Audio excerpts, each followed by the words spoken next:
Welcome to the other side of the coin. I'm your host Kyle, and this is my podcast where I take a introspective look at life and relationships. It's called the other side of the coin because I kind of like to debate with myself. I play devil's advocate a lot, and I look at situations from different perspectives. And being that I look at things in different perspectives, I chose to look at my life and my relationships from different perspectives. Mainly because in my marriage and in my day-to-day life, my business life, I've been really struggling to climb my way up. But I have been climbing my way up. And I would like to bring to you, the audience, the principles that I've been applying to help me get to where I'm at, because I'm relatively joyful and content with my marriage that was once rocky and on the edge of divorce. Now we're pretty blissful. I would say 90% of the time we're pretty blissful. And in my business life, in my financial life, things could be better, but I'm starting a podcast, which I never thought I would do. I'm also doing graphic design, and I'm doing a couple of other things. I clean pools for my 9-to-5 job, and I'm just trying to do better financially. So my goal as a human being, as a person, is to be as efficient as possible, is to be as capable as possible, to be as self-sufficient as possible. And I know as a man talking to other men, you want the same thing. You don't want to feel dependent. You want to feel like a powerful, capable man. And you want a happy relationship with your wife, and you want kids that grow up to be respectable individuals, and you want to know you did a good job as a husband and a father. And that's what I'm here to do, man. I'm here to fill you in on some of the things that have helped me. This podcast is not a one-size-fits-all. I know there's different variables, different circumstances that you have to deal with. There's different levels of immaturity in both the man and the wife that you're going to have to deal with. But fundamentally speaking, I believe these principles can help everybody. Mainly because I am a Christian. This is not a Christian podcast, but I want to let you know where I got a lot of these principles.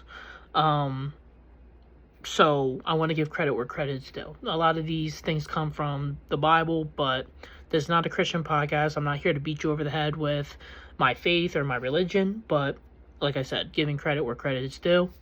A lot of this stuff that I have applied comes from the Bible, and if you choose to take it, I hope you do. I hope it benefits you. If you don't, well, that's your choice. So, the other side of the coin. What are we going to talk about?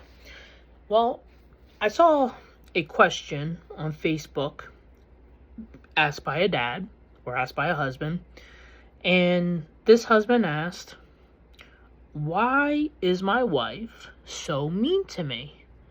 It's as if I'm the only one she treats like this." And fellas, I was in the same spot. I would watch my wife be nice to everybody. I would watch my wife be patient with people. Like, the same things that would irritate her that came from me, she would be able to swallow and digest and move on pretty gracefully with other people.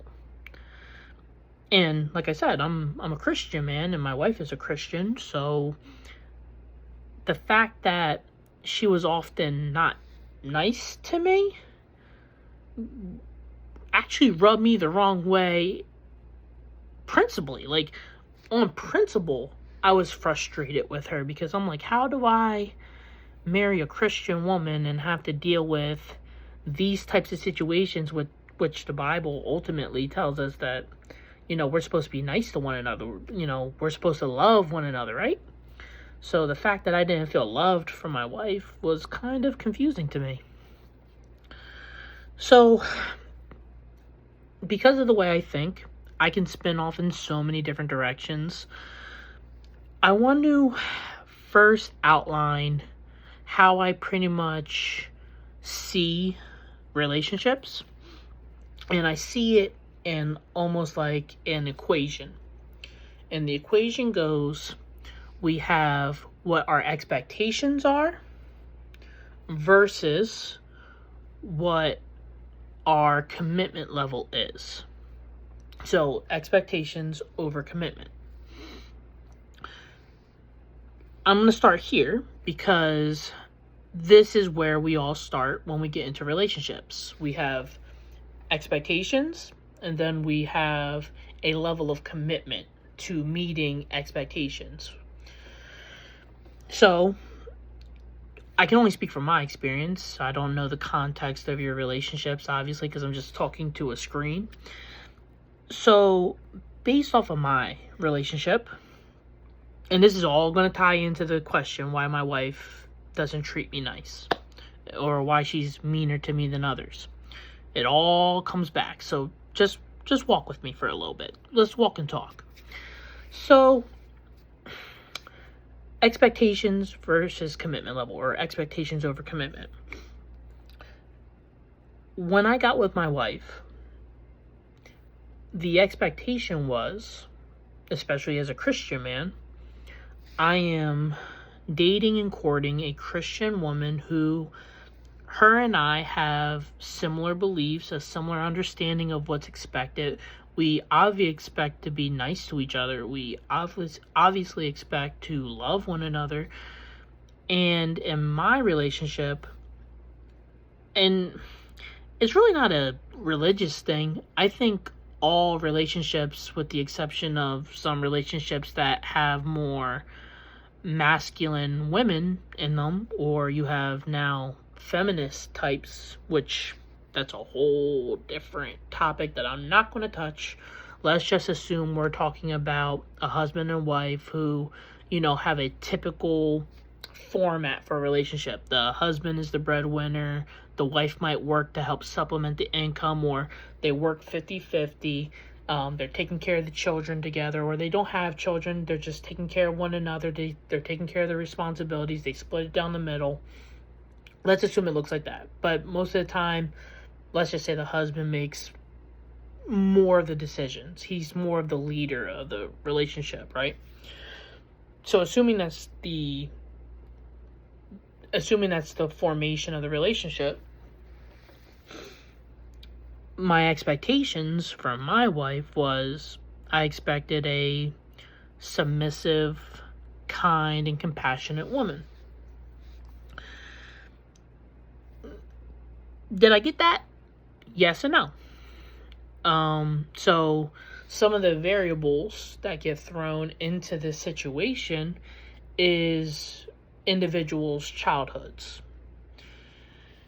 And the way she explains to me that she was raised was that she didn't really have a warm, loving childhood. Not that her parents didn't show her love, and not that her parents didn't do for her, but when it came to more emotional situations, when it came to taking a knee, so to speak, and trying to understand their daughter, they really didn't do that.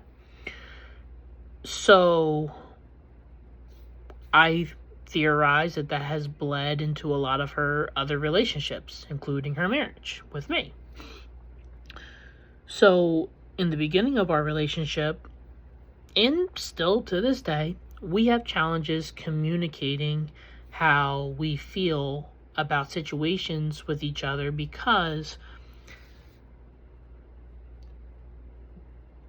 when you grow up feeling like you're all you got, and when you grow up with your feelings being ignored, when you grow up not learning from interactions with individuals how to empathize with somebody, it's very hard then to turn that switch on when it's being called for in a relationship. That's not an excuse, but it is a variable that you have to play with.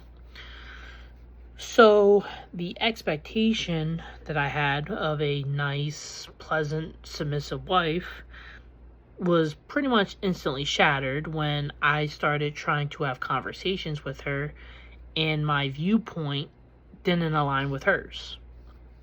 So, in the beginning of the relationship, I would say for the first year or two, I was the type of person where, because of my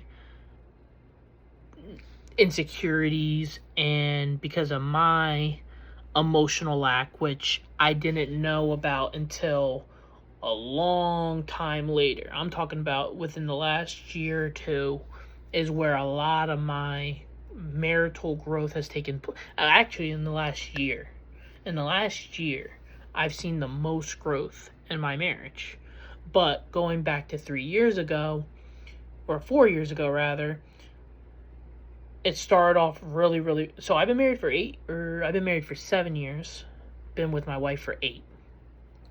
The first 6 years, that's where the expectations versus commitment ratio really started to tilt for the worst. Because in day-to-day life, as I started to watch my expectations, both in the day-to-day life situations where, like, let's just say we're having a interaction over taking out the trash or something real minute and trivial, my expectations was we would handle those conversations like mature adults. But often, because of her inability to regulate her emotions, little things that I thought weren't a big deal turned into huge explosive arguments, because once my patience wore thin, then the very unhealthy parts of me started to come out. And my family, my dad's side of the family, we are natural analytical thinkers. We can't help but pull things apart mentally and psychologically, and we always read deeper into things than we probably should. It's really a gift and a curse. But we're always analytical, and because we're very passionate about what we think we know, we can be very, very abrasive debaters. And you can imagine how having that personality, being a passionate debater, you can imagine how dealing with somebody who doesn't know how to regulate their emotions, you can imagine how that could explode, right? I didn't recognize that. So, like I said, in the beginning, first couple years, I start off really patient. The Bible really talks about how, as a husband, we're shepherds, and we look after our wives emotionally and physically, and we're supposed to be there for them spiritually. So there's really no room for us to have an excuse to harbor resentment and anger and frustration, because the goal is to maintain as much peace as possible. The goal is to maintain that warm marriage environment. We're supposed to treat each other like brothers and sisters, but we're talking about, romantic sexual relationships. So taking it a step further, if you wouldn't treat your brother or sister in a mean way, you certainly wouldn't treat your wife or your husband in a mean way. So my expectation is when we're getting into conflict, we're going to handle it like two people who aren't trying to fight one another, but we're going to handle it like two people who are trying to solve a problem.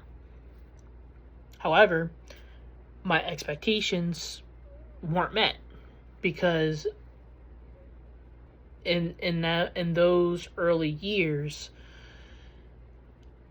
she was so determined to have her way. She was so determined to see things play out the way she thought they had to play out, that because I didn't understand her mentality, it would often rub me the wrong way because of how we would argue. And then because we were very unhealthy in the way we argued, hurt people. So when I would hurt her feelings, she would try to find a way to hurt my feelings right back. It's just an unhealthy immature way of dealing with negative emotion.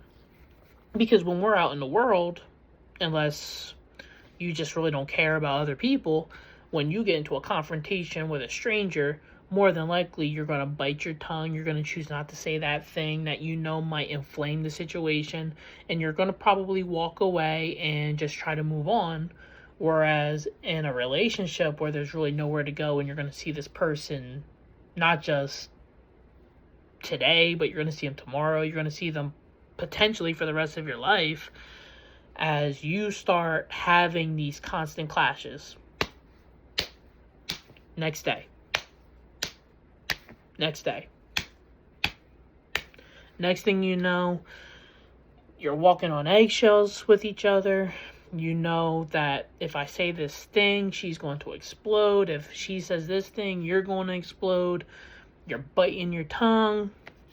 And if you're not one really for confrontation, which I'm really not one for confrontation, which is crazy, despite having that analytical, passionate, debating personality, I really don't like confrontation. Like, I don't like serious confrontation. It does spike my stress levels. It does make me think and overthink, and when I'm overthinking, it runs my brain on overdrive. So I don't like feeling that way.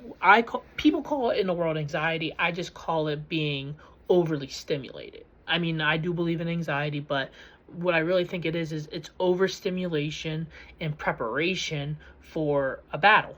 So my stress levels are up, my blood pressure's pumping, and really I'm just like contemplating, do I keep the peace or do I get my point across? Which getting my point across means you're going into battle. So, going back to the equation of expectations versus commitment, for the first couple years, my expectations are smashed. Like, grounded up into dust. I'm looking at this chick like in so many different areas, the things that you advertised you was gonna be, you ain't that. You ain't that. And it felt like a bait and switch. And to be honest, it kind of was a bait and switch on both sides, because I wasn't what I presented myself to be. Because in the beginning, I was a very sweet guy, and as time and situations started to rub me the wrong way, even though I wasn't perfect, and even though I was definitely doing things to step on her toe, like, the way I tell this story, it sounds like I was just kind of like on defense. I wasn't. I had my moments where I did things that she did not like, and she would talk to me about it, and I would brush her off, and I wasn't really listening, and a lot of things would repeat over and over and over and over and over and over again. So because the things that she would talk to me about happened over and over and over again, and we would often have the same kind of fights, things started to escalate to the point where we started seeing each other different. And it got to the point where she basically would say to me that, you're not the guy that I married. I wasn't as nice anymore. After year 2, because how bad things were getting, there would be times where she would be taking off her ring and she would throw it, or she would leave it on the bathroom sink, and then she would go out for hours and not come home. If she wouldn't call me, let me know what's going on. And in my emotional insecurity, we just got into a fight. I'm sitting here thinking that she might run off and cheat on me. And, you know, she virtually felt the same way. She was insecure. She thought that I was potentially going to cheat on her because of how guys were in her past and how guys are in this world. You know, anytime we would argue, we just felt really insecure. So, you know, our expectations for one another aren't being met. So now we got to talk about the commitment level, because it's just like in the work world. It's like you apply for a job, they offer you the salary and you say, wow, that's a nice chunk of money. So I'm going to go do this job. And you read the job description. It doesn't sound too complicated. And you get in there, and next thing you know, they're telling you, we can't give you that amount yet. We got to take you through a probation period. So then they put you through a probation period. Next thing you know, it's not the job that you really applied for. They're not really putting you to work, or, they promise you an opportunity for growth, and you find yourself stuck in that same position for the next 2-3 years. And really, or I'm going to take it one step further. Let's say you produce a product and you advertise it one way. You tell somebody that, this 10-in-1 item can do 10 different things, and then when you sell it to the customer, it can only do 4 out of the 10. And basically what you call that is the bait and switch. And it's in the business world. And what happens to a person in the business world when they get hit with the bait and switch, whether it's an employment situation or it's a product situation, you pick up the item or you get the job and you have an expectation. And once you realize that situation or that item no longer meets your expectations, your commitment level to that situation or to that item instantaneously drops. You no longer want to entertain that item because your expectations for that situation are now broken. Now, in a marriage or in a relationship, you may still have a measure of commitment to the relationship because I hope you love the girl.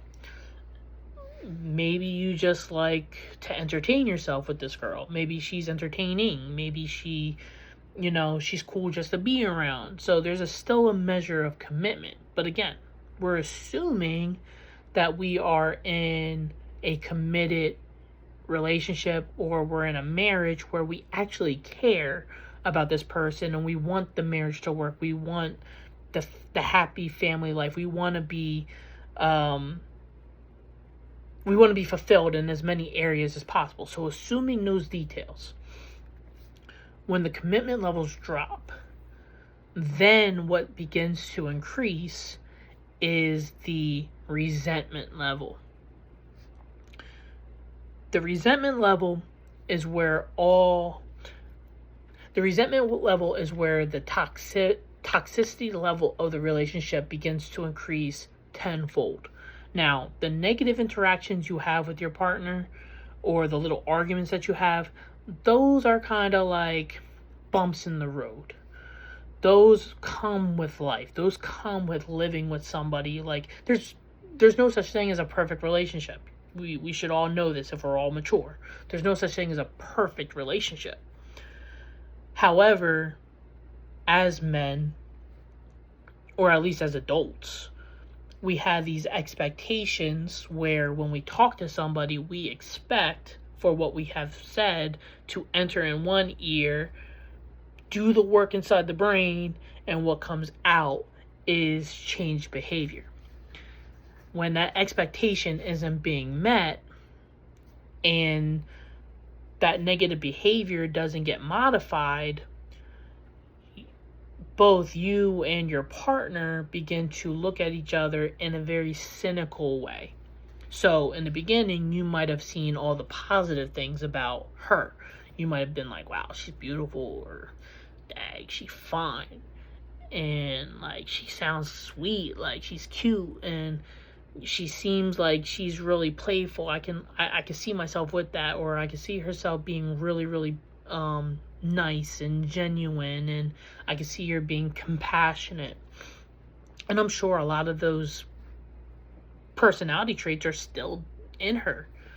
The only problem is whether it's something that you did or it's something that is going on inside of her.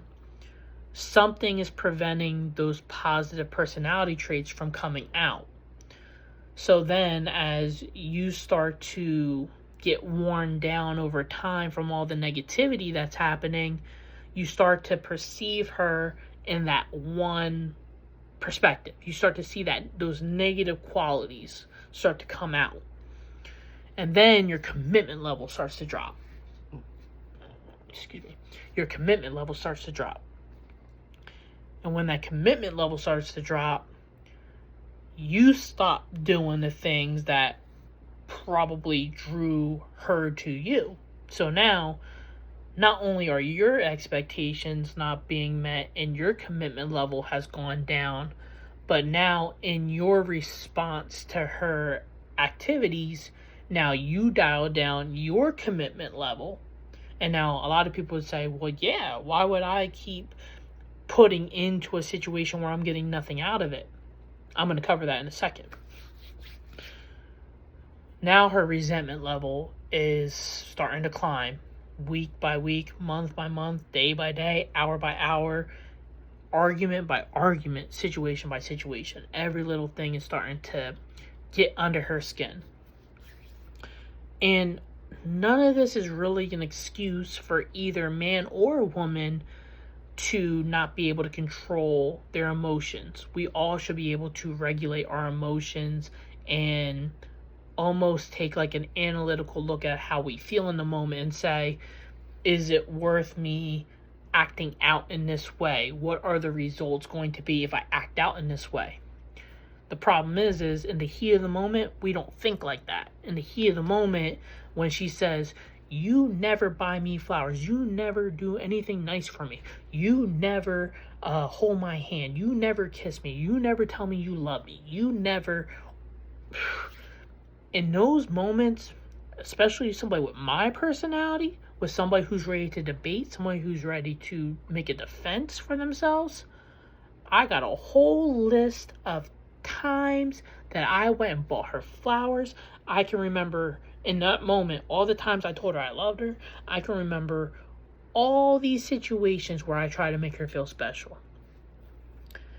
And because I did not like the statement, you never, I get hung up on the fact that she said, you never.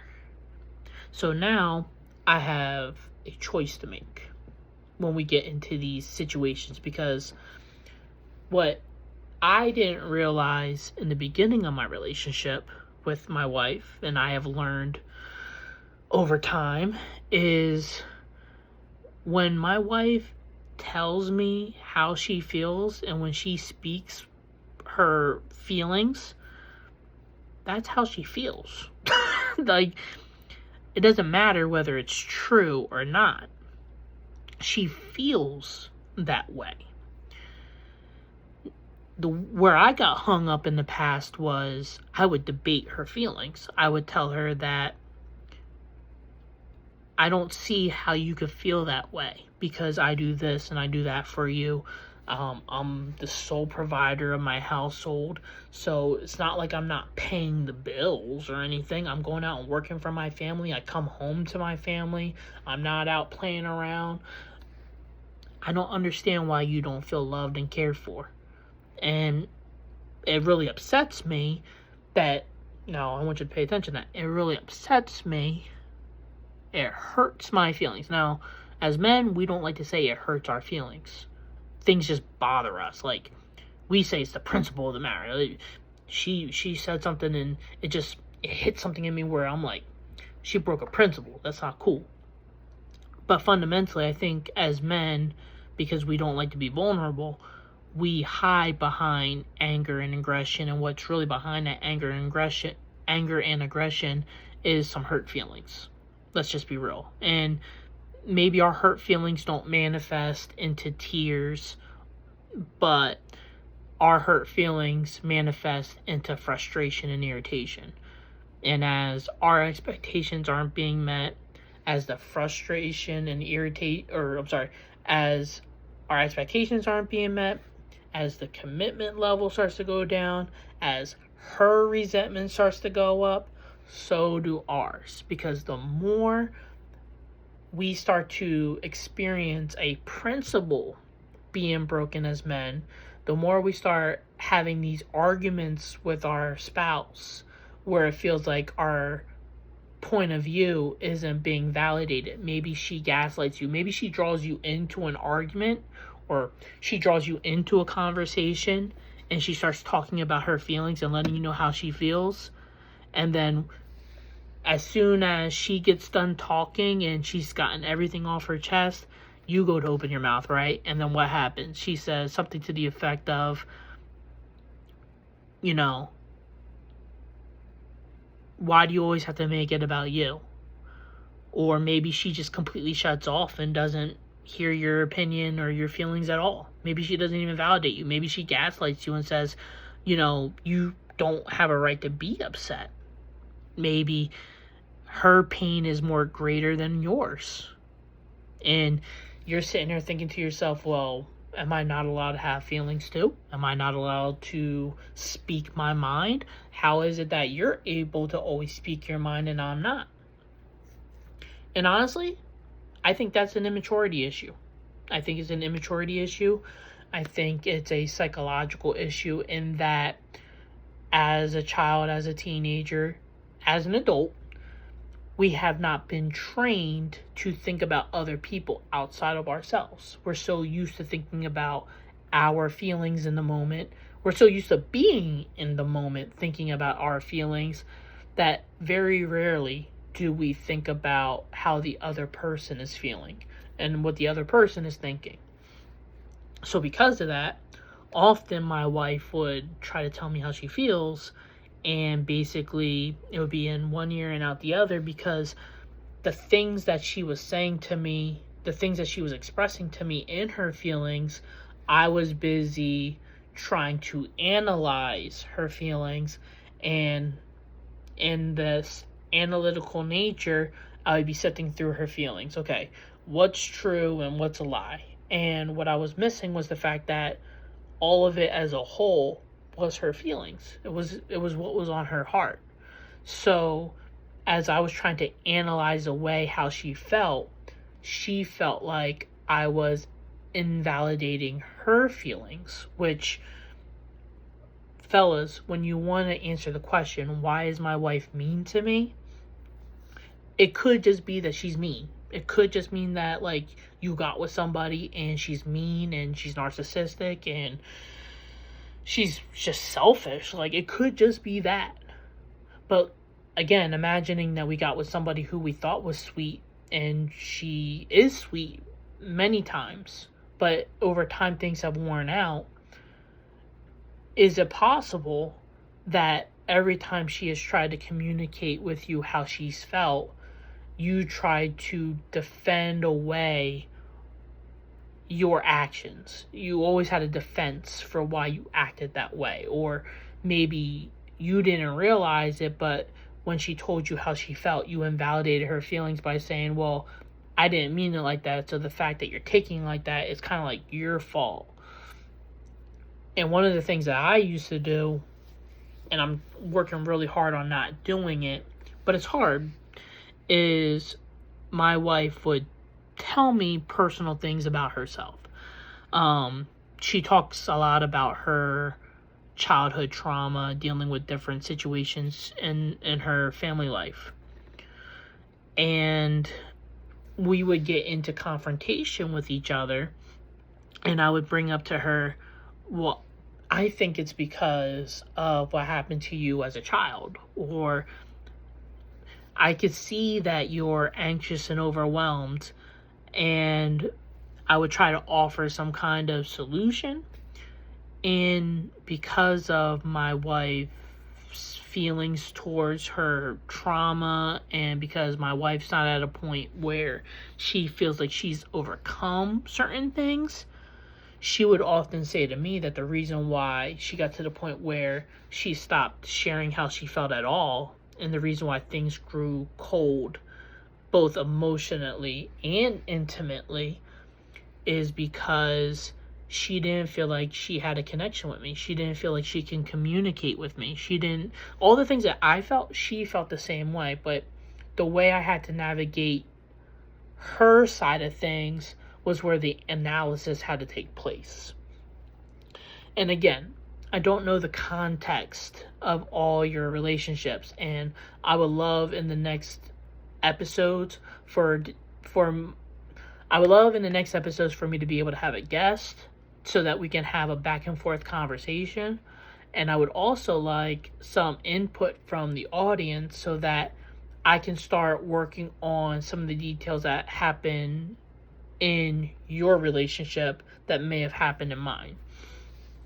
So, my wife is mean to me. She's meaner to me than anybody else. So, how do you fix that?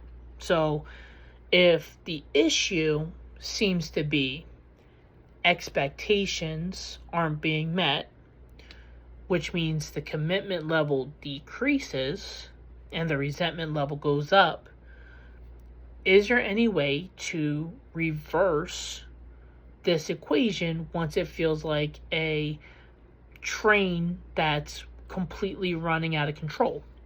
An angry train just barreling down the tracks. It looks like it's just going to run off the bridge at any moment, or it's going to, turn off the tracks. Is there any way to turn this thing around? Well, I think there is, because obviously I was able to do so. So, my wife is she's a very sentimental person. She's very deep in her feelings, as probably most women are. And my wife deals with a lot of childhood trauma. She's had a lot of abuse happen in the past. And I knew that when I got with her, because she told me some stuff, but I never realized just how much that was going to factor into my marriage with her. So, fellas, the simple answer, while it's simple, it's hard to do. It takes endurance, and I'm going to spin it this way. So,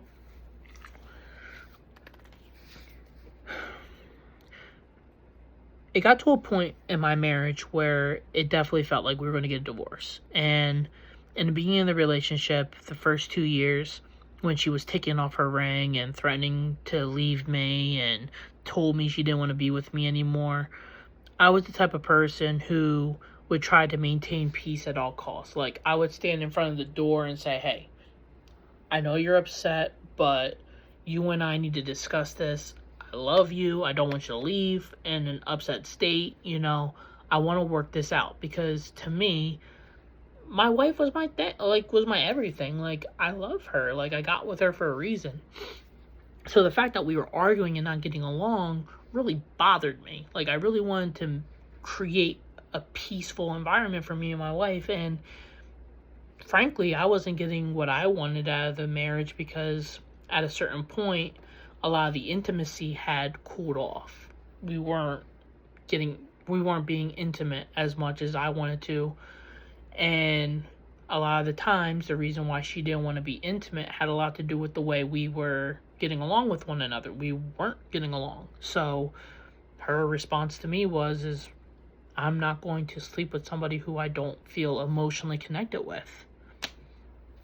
And it's like, well, how do you navigate somebody who's not emotionally connected to you? And it took a long time for me to It took a long time for me to be able to extract out of her what was holding us back from getting along.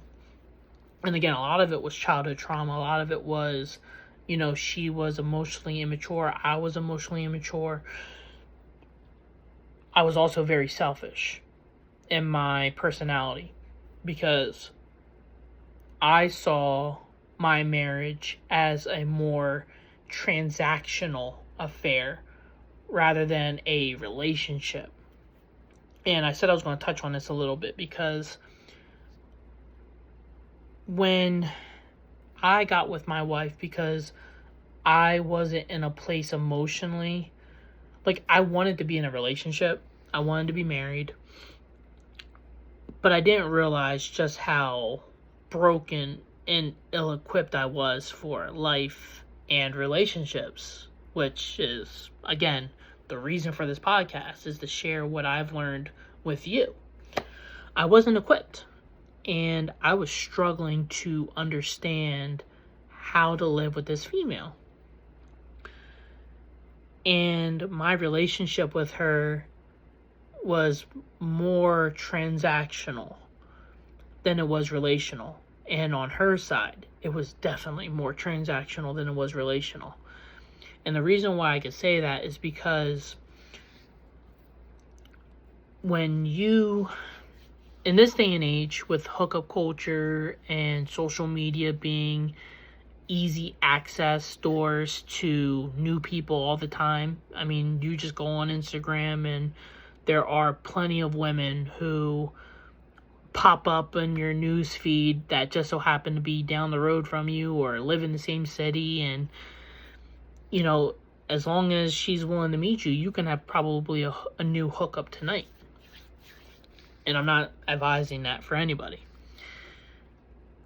The way me and my wife got together, we were both lacking emotionally. We were both dealing with childhood trauma,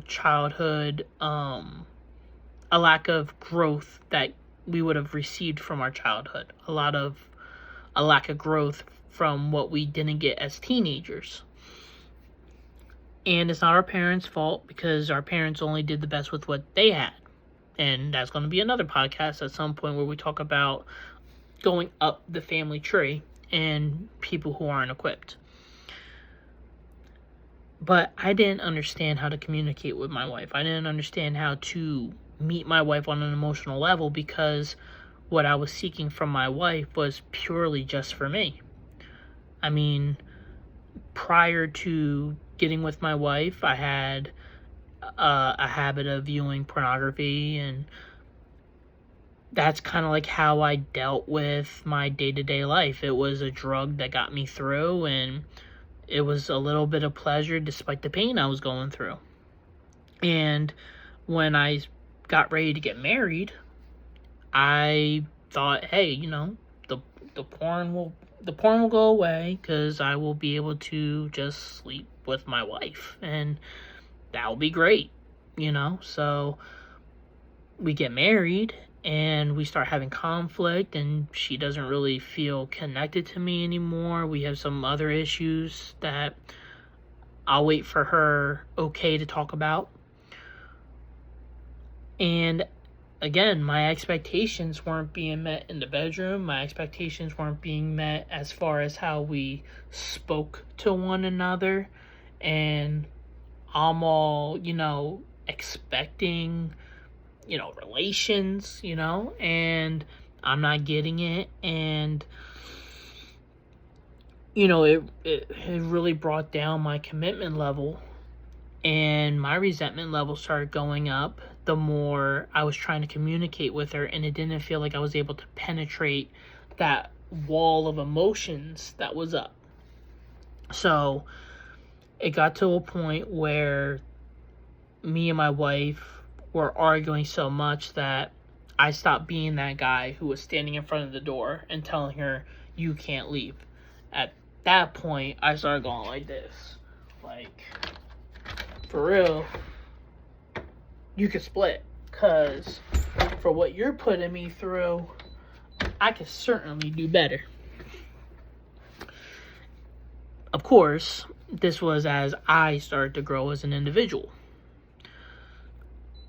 So it got to a point where I started to push the divorce thing. And again, I'm a Christian man. I don't want to divorce my wife, but I see real no alternative, because I feel like I'm in between a rock and a hard place.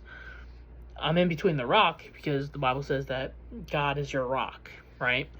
And the hard place is I either choose to figure out how to work out my marriage, or my plan was we might potentially get a divorce, and my goal was to just go meet another woman and try to do better next time.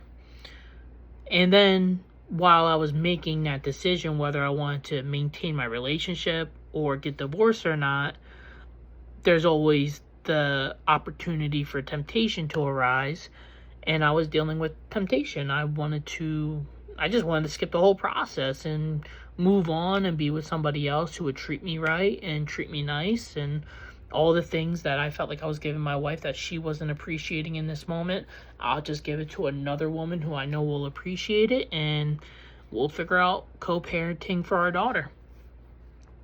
And I really battled with these three choices: marriage, divorce, step out and do whatever you want to do. Like, I was really at that point. And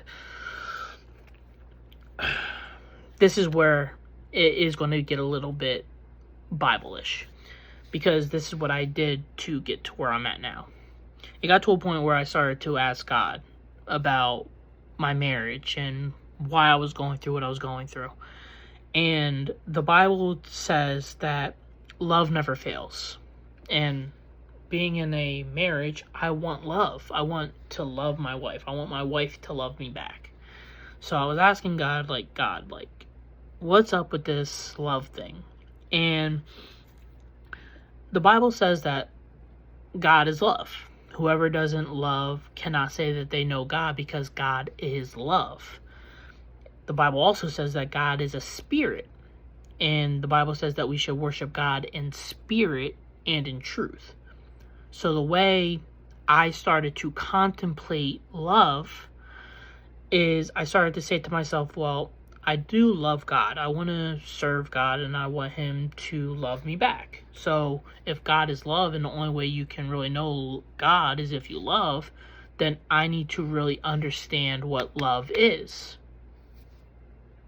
And I'm in a relationship where I'm lacking love. I want my wife to love me, and I want to love her. So I just started to look into what love is. And this is the first key. The Bible says that love is patient and kind. God is patient and kind with us, right?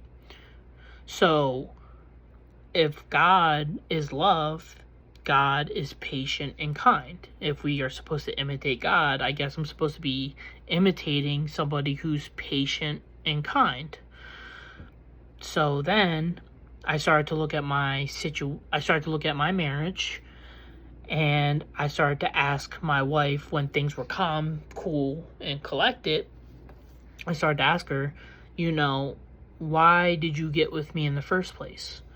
Because, we weren't always like this. We weren't always at each other's throats. Why are we like this? And she said, well, when I got with you, you were really nice and sweet. In other words, I was really kind. And what has happened over time, because my expectations weren't being met, I stopped being patient with her. Meaning, that guy who was standing in front of the door saying, hey, let's work this out. Let's not argue. Let's not bicker. I know we have a problem. Let's solve it. That guy who was standing in front of the door saying, let's solve it, that guy was the patient and kind Kyle. That was the guy who she loved even though she didn't appreciate him, which is two different things. She can love you and not appreciate what you're doing, because we measure appreciation by what that gratitude spurs the person to do.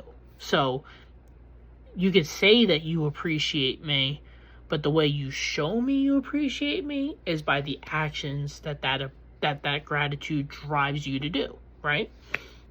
So I started to ask, okay, well, you don't think I'm very nice, right? Okay, so how do I become nicer? And really it just boiled down to, I had to learn to not argue and debate her feelings, because those are the way she feels. I've also had to learn how to use other vocabulary. So when it came to her feelings, because a lot of times she would use statements like, you never buy me flowers. You never tell me you love me. You never hug me. You never hold my hand. And in the past, those you never statements, or the you always, and those you always statements are always followed by something negative. So you always yell. You're always frustrated. Or you always leave your dishes out. You always leave the kitchen a mess. You always fill in the blank. It's always something negative. So you never do anything good, and you always do something bad.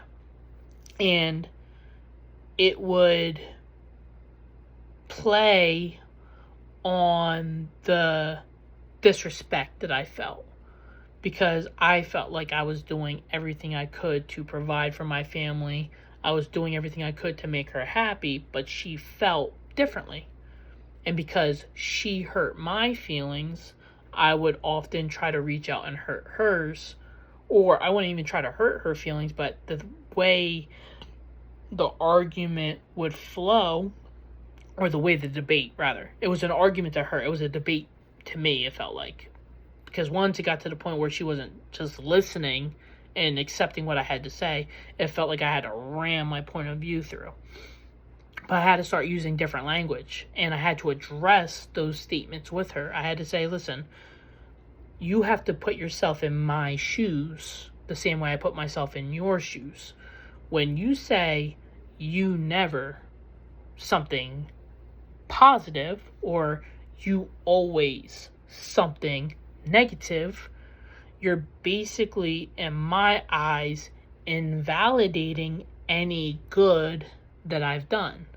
So if I never buy you flowers, and if I never tell you I love you, then all the times that I bought you flowers and all the times that I told you I loved you, you're basically saying that none of those situations mattered. And here's the thing, she feels that way, but the expression that I had to help her understand is listen, you may feel that way, and I'm going to let you feel that way. I accept that you feel that way. But is that really the truth? Now, to her, it is the truth. But then let's imagine I start using you never or you always. You never make sure that there's food here for me when I get home from work. You never have the kitchen cleaned when I get home from work. There's always a mess. You never initiate intimacy. You always have an excuse to not be intimate. You always have an attitude. You could see how, if I was to say those things to her, you would see how that could inflame the situation. And sure enough, if I was to say those things to her, she would say, well, I don't feel like I need to do anything else. Like, why would I do anything else for you if you don't appreciate what I have done for you?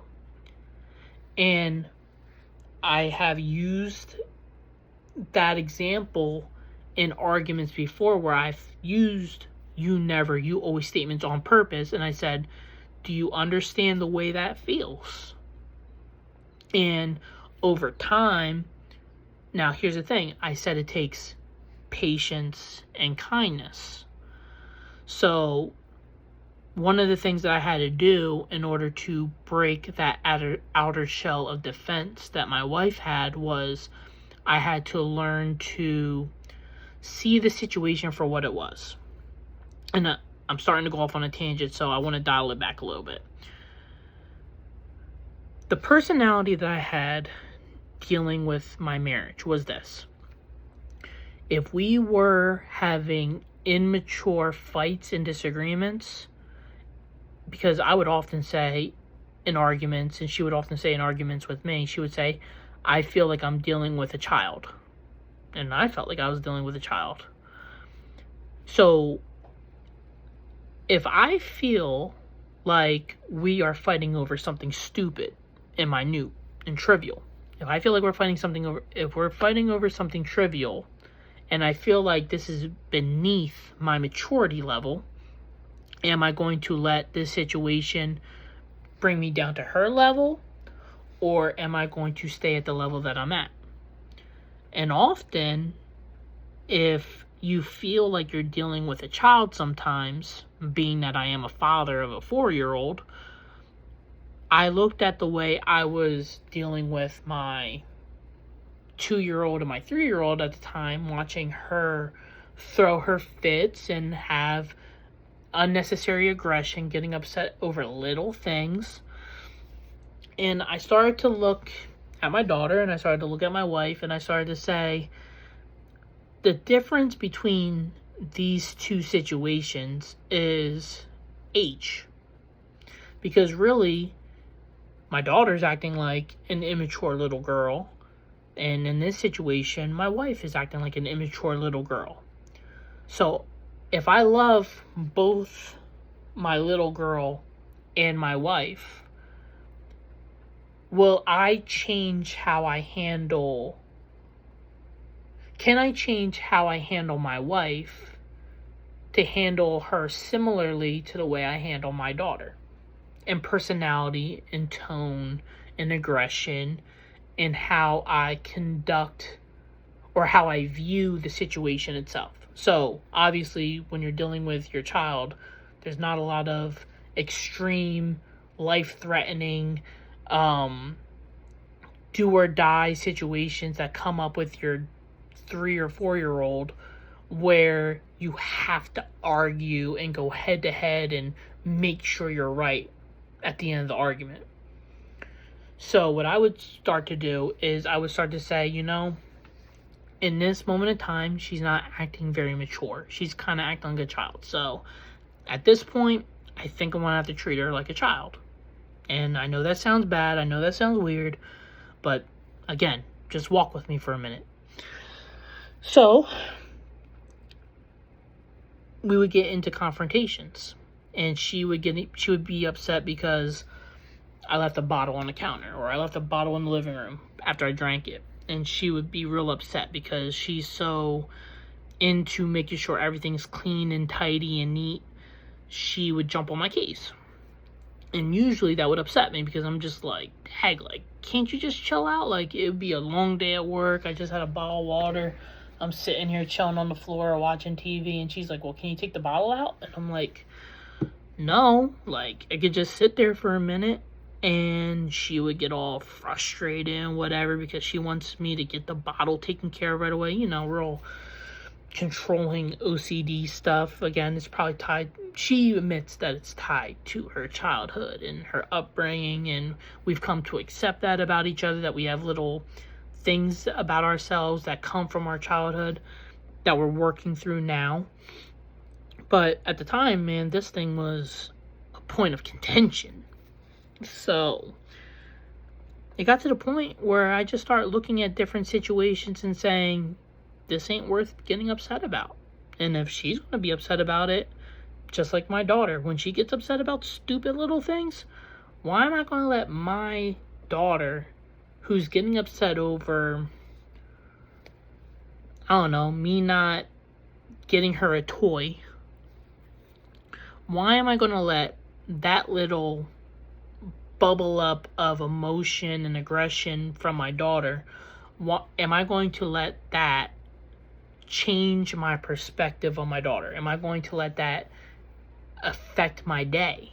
Am I going to let that affect the way that I take care of my daughter? No. So when it came to a lot of those small situations that would pop up between me and my wife, I had to shift my personality to be patient. And then, because over time, as we actually started to be able to open up and communicate, because it got to a point where I stopped debating her feelings and I started to acknowledge how she felt, while recognizing that sometimes the way she felt wasn't true, I would say that to her. I'm like, listen, you may feel this way, but is it true? And I would often say to her when she stepped on my toes, I would say, listen, I feel, and as much as I don't like saying I feel, because I would like to just get straight to the point and say, look, what you did was kind of jacked up, or I feel like, or that was really disrespectful, what you said or did. While that's my mentality, I started to use her language so that she could understand what I was saying. So I would often say, well, I feel like you don't validate my feelings. Whether that is true or not, that's the way I feel. And if you really care about the way that I feel, if you really care about me, if you really want me to care about you and your feelings, I need you to start addressing how I feel and start making changes the same way you want me to make changes. And when I say that it takes patience and kindness, it takes patience, kindness, and endurance, because it takes patience to understand that, in my case, for 6 or 7 years, we were always combative. We were always walking on eggshells. Tensions were always high. We were used to... It got to the point where our positive expectations pretty much disappeared. And along with our resentment, negative expectations started to get built. So we expected to argue. We expected to have a disagreement. It got to the point where she stopped communicating how she felt with me and closed herself off, because she expected that when she tried to open up with me, I would argue with her. So I started to key into being patient and kind. So the patience gets inserted in when it comes to dealing with the more negative situations that arise in the relationship. You learn to be patient with your wife in a similar way to being patient with your kid. And if you don't have a kid, maybe you have something else that you're patient with. Maybe you have a dog or a cat or something, and this dog or cat does something, and hopefully you're not the type of person who beats their dog and abuses their dog whenever they pee on the floor or whatever. But it gets to a point where, as someone who's in more control of their feelings and of their thoughts, you begin to put yourself in a situation where you try to be above the trivial things, and you only pick to fight battles that need to be fought. Like, if someone's going to be hurt, or the financial situation is going to be heavily affected, or whatever the case may be, those bigger situations that need to be dealt with. But the little things, you might be able to let go. And what I've experienced is, as I started being patient with her, recognizing that we have a history of confrontation, and I need to give time for her to get used to this more patient and kind and loving person. Now, let me talk about kindness for a minute. Kindness gets inserted when, even though you're in the midst of being patient, you still go out of your way to do nice things for her, as if things are the way you want them to be. So the way I treated my marriage when I decided it's all or nothing, I'm going to try this love thing, like the biblical concept of love, where God is patient and kind, so I should be patient and kind and see how that manifests for me. When I decided to be patient and kind, there was a lot of times where, even though she was being kind of rude to me because she expected the worst out of me, I would go out of my way to try to date her as if I was dating her for the first time all over again. So many times she would be nasty. She would have something negative to say, and I would go back. I would do my best to forget the fact that we spent 7 years arguing. I would try to forget the fact that I stopped being that guy who would stand in front of the door, and I started being that guy who would open the door for her.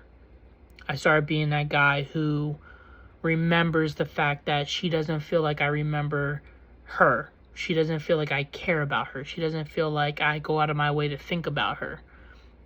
I really start listening to her feelings. And even though sometimes what she said wasn't true or thoroughly true, I did my best to take into account that that is the way she feels.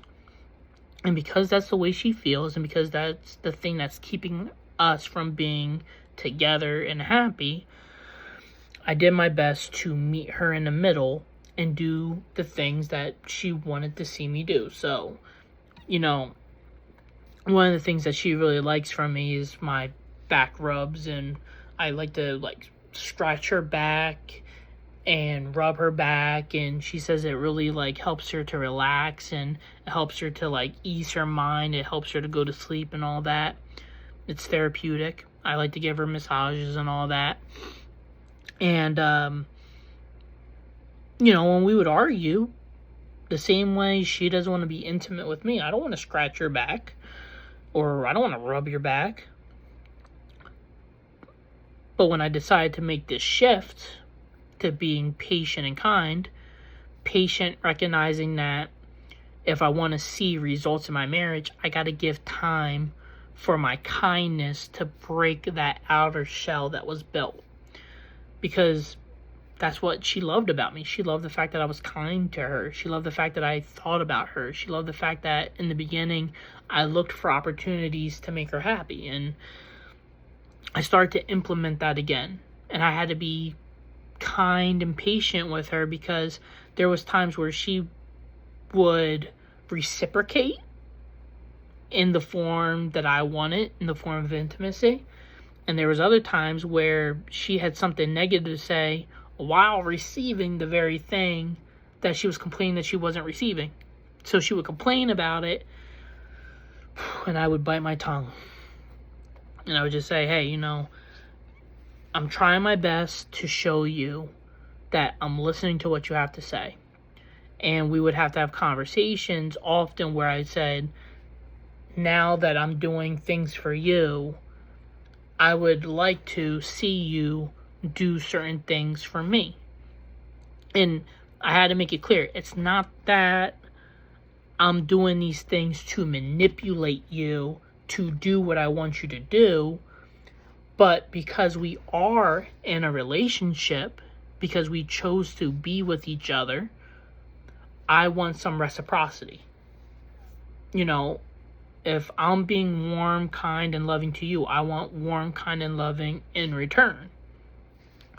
And over time, as I started being nice and kind and patient, even in the midst of arguments, there's times where I bit my tongue, but fellas, I'm not perfect. There's times where I have gone off. And even after making this decision to fight for my marriage, there have been times where we've taken a few steps back, and in those moments, instead of giving up, while I may have been tempted on occasion to want to leave because she was doing the same things that was pushing me away in the beginning, while there may have been times where I wanted to leave, I just remembered that, hey, we've had a week of bliss because I was being patient and kind.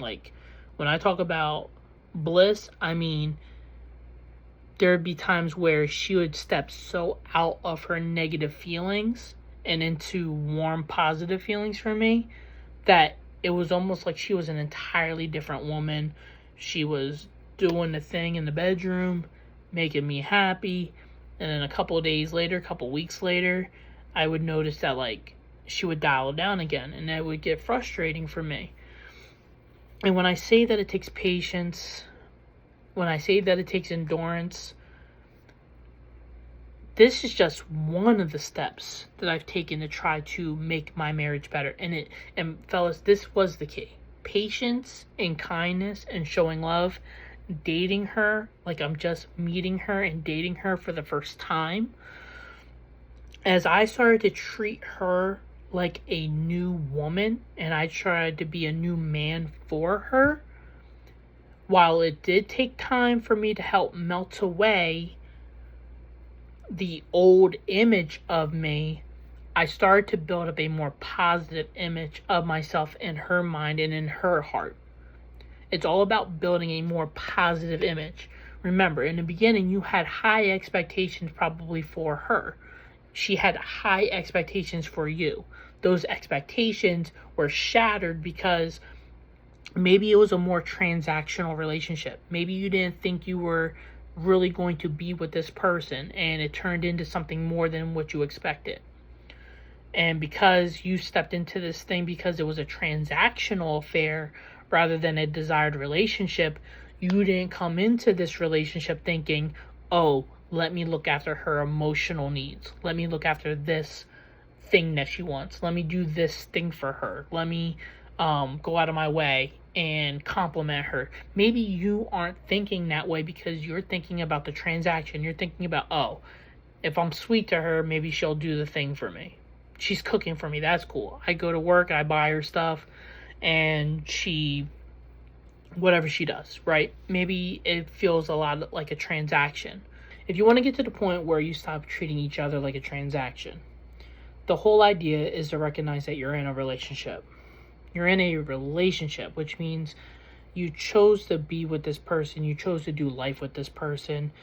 And one of the things that I see in couples nowadays is sometimes they're two different individuals walking their own pathways, but they're doing it parallel to one another. And they just so happen to decide to hold hands sometimes. And what happens is when you guys are on two separate parallel paths going in the same direction, and sometimes you just hold hands, when you guys decide to break hands, it's almost as if you guys don't care about each other anymore. And that's a transactional type relationship when you guys don't see each other as partners. Her weakness is my weakness. My weakness is her weakness. And when I'm weak, she's strong. When she's weak, I'm strong. It's a partnership.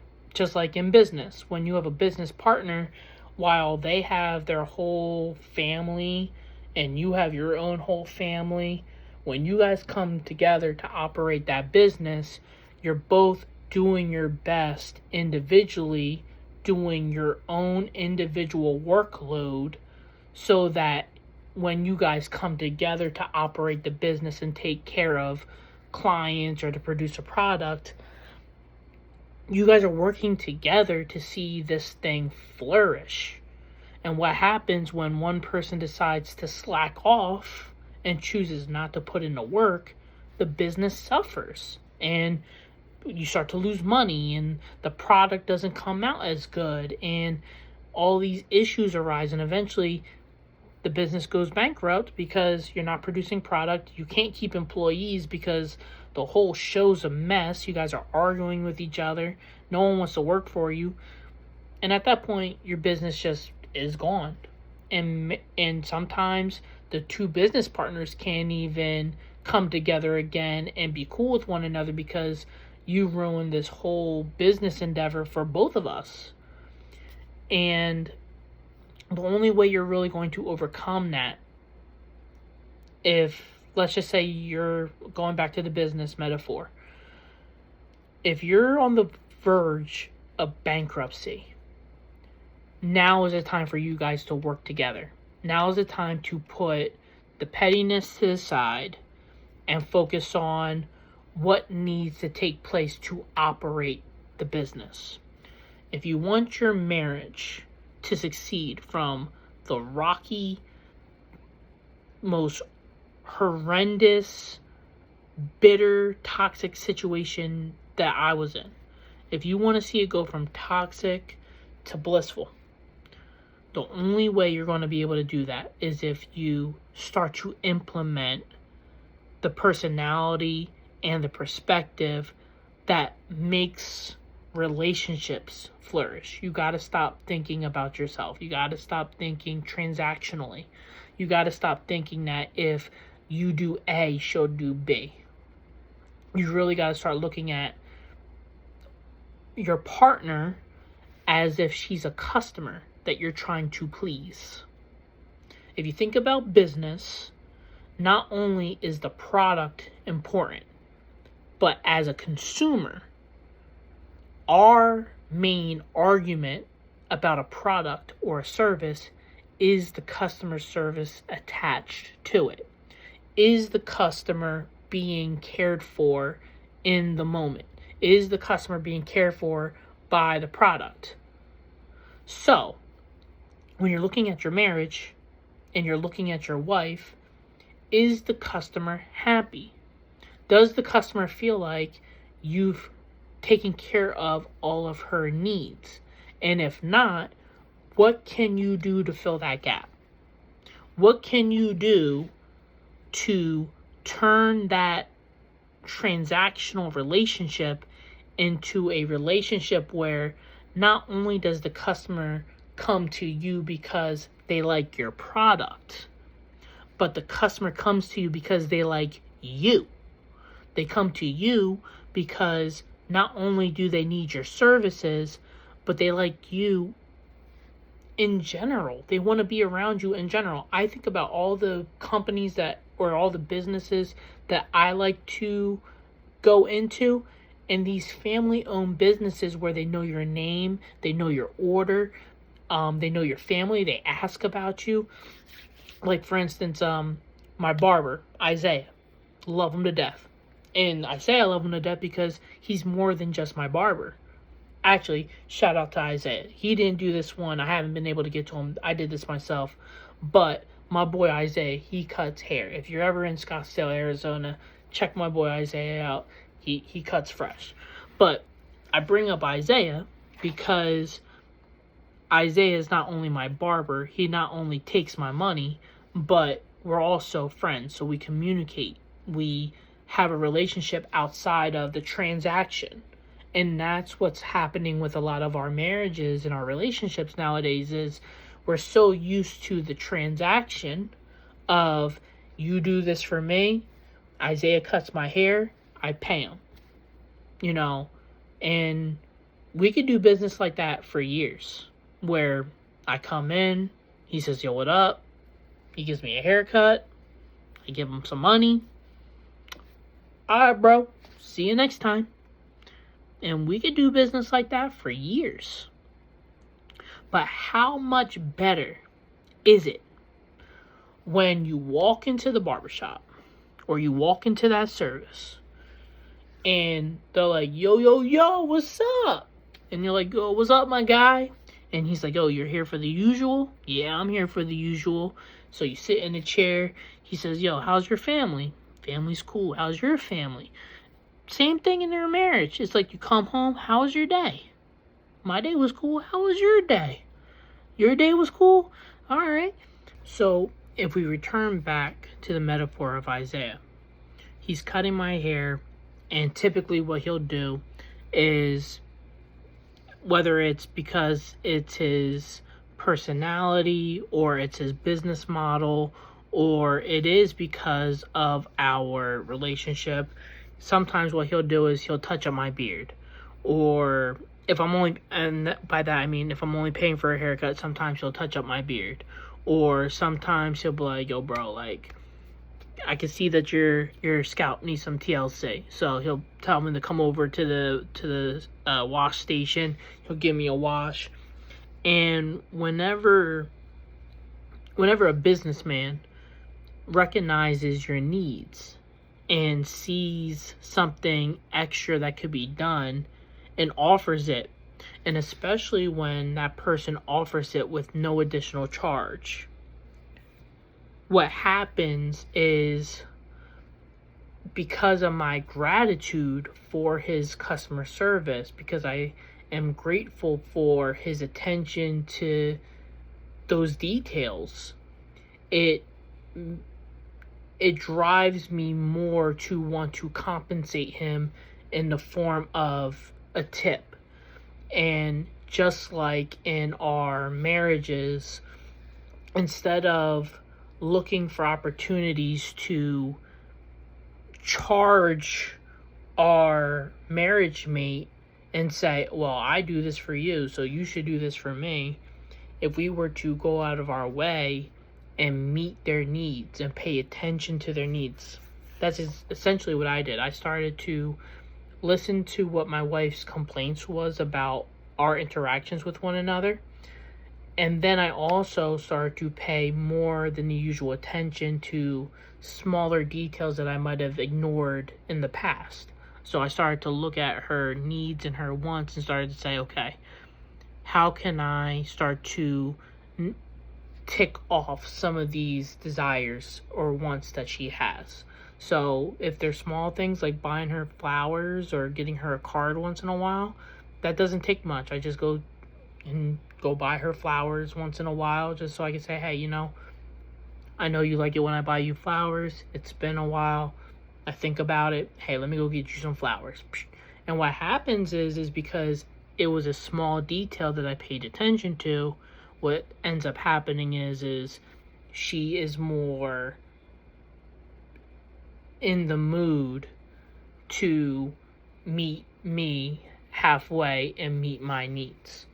And in the form of what I like, she gives me a tip. So I've done about an hour and 15 minutes on this pod.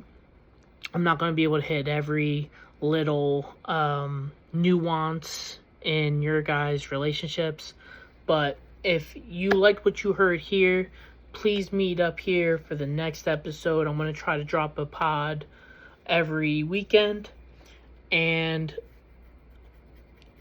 I'm thinking about pulling more questions off of these Facebook dad pages, but if you guys want to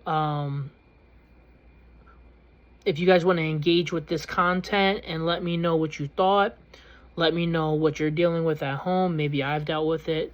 Maybe we can find you a resolution and I can share it with the guys in the next pod. I want to let you guys know that this pod is mainly directed towards men and fathers and husbands. Women are welcome to listen. I'm not trying to exclude women, and at some point I would like to have my wife on the podcast if she would be interested in giving her 2 cents on things. But ultimately, I know guys need an outlet to speak and to be heard, so that's what this is really about. So, I hope that helped. I'll see you next week on the next episode of The Other Side of the Coin. Peace.